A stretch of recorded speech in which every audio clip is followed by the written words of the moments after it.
മന്ത്രിമാരും കുറ്റകൃത്യമാണ് ചെയ്തത്. കൊല്ലം ചവറ KMMLTP യൂണിറ്റിൽ ടിക്കിൾ വാതകം ചോർന്നു. ദേഹാസ്വാസ്ഥ്യം അനുഭവപ്പെട്ട 12 പേരെ സാമൂഹികാരോഗ്യ കേന്ദ്രത്തിൽ പ്രവേശിപ്പിച്ചു. വൈകിട്ട് 5:30യോടെയാണ് TP യൂണിറ്റ് 200-ൽ ടിക്കിൾ കടന്നുപോകുന്ന വാൽവിൽ ചോർച്ചയുണ്ടായത്. ഉടൻ തന്നെ കമ്പനിയിലെ അഗ്നിശമന സേനാ വിഭാഗം വാട്ടർ സ്പ്രേ ചെയ്ത് വാതകം നിർവീര്യമാക്കി. 15 മിനിറ്റിനകം ചോർച്ച പരിഹരിച്ചു. ദേശീയപാതയും കമ്പനി പരിസരവും പുക കൊണ്ട് നിറഞ്ഞു.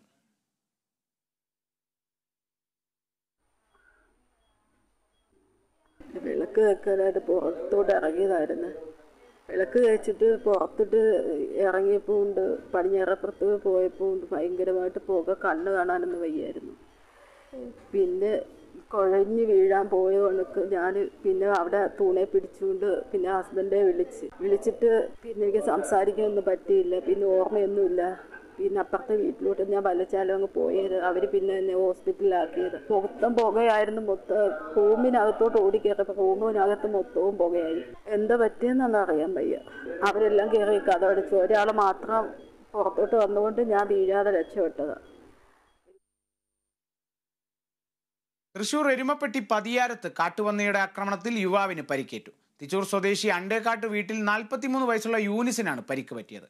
ഇന്നലെ രാത്രി 10 മണിയോടെ പതിയാരം കുട്ടഞ്ചേരി തുമ്പിൽ ക്ഷേത്രത്തിന് സമീപമാണ് സംഭവമുണ്ടായത്. സ്വകാര്യ സ്ഥാപനത്തിലെ ജീവനക്കാർ